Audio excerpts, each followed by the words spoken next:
Selamat pagi. Hari ini saya ingin berbagi hal yang saya syukuri.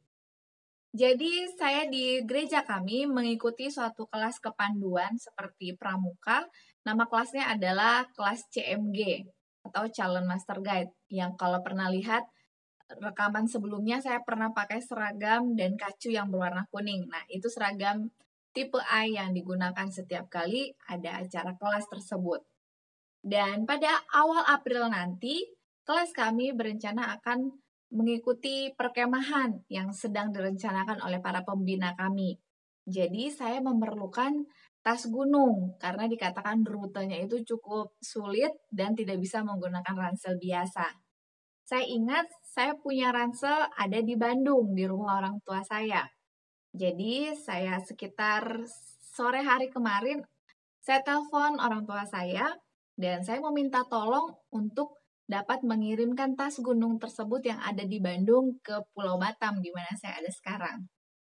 Tapi sambil saya menanyakan hal tersebut, saya juga bertanya bagaimana kabar orang tua saat ini karena kedua orang tua saya sudah pensiun dan mereka tetap memiliki kegiatan untuk menyibukkan diri setiap hari.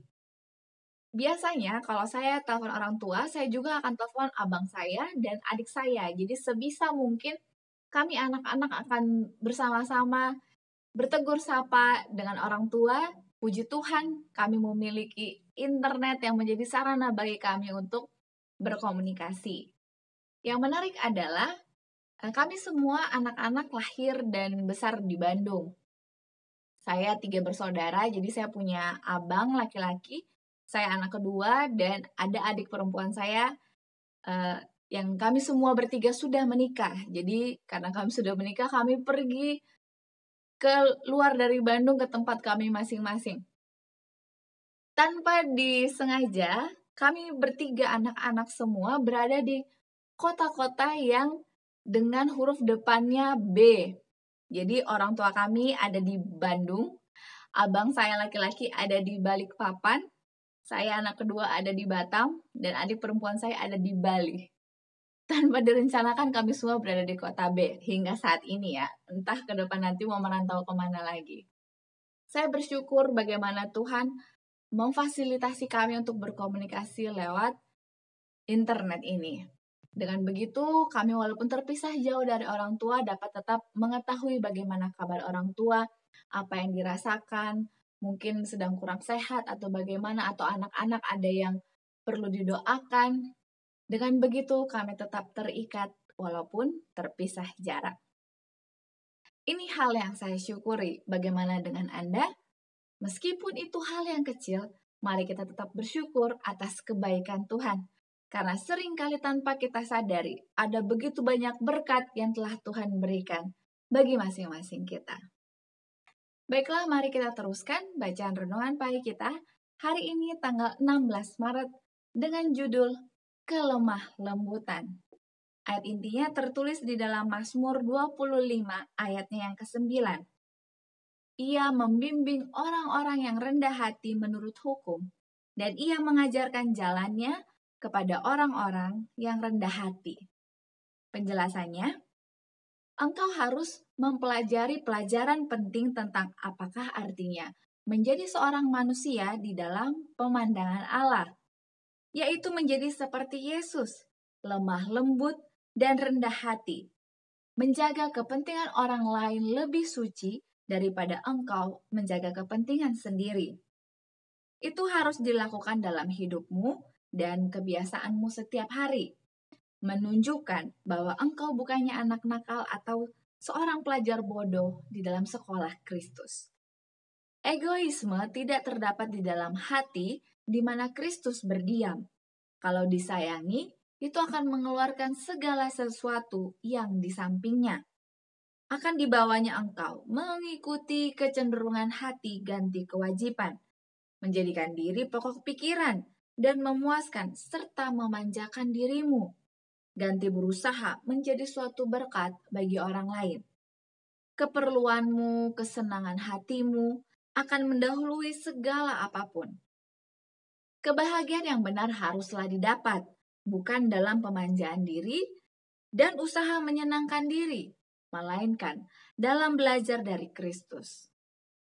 Barang siapa yang percaya kepada hikmat mereka sendiri dan mengikuti jalan-jalannya sendiri, hidup dengan bersungut-sungut pada tiap-tiap langkah, karena beban yang diikat oleh kekikiran atas mereka itu adalah begitu berat. Yesus mengasihi orang-orang muda, dan Ia rindu supaya mereka memiliki perdamaian yang hanya Ia saja dapat karuniakan. Ia menyuruh mereka supaya belajar kepadanya kelemah lembutan dan kerendahan hati. Anugerah yang indah ini jarang sekali tampak dalam orang-orang muda zaman sekarang ini. Meskipun dalam orang-orang yang mengaku dirinya Kristen, jalan-jalan mereka sendiri tampak benar dalam pemandangannya.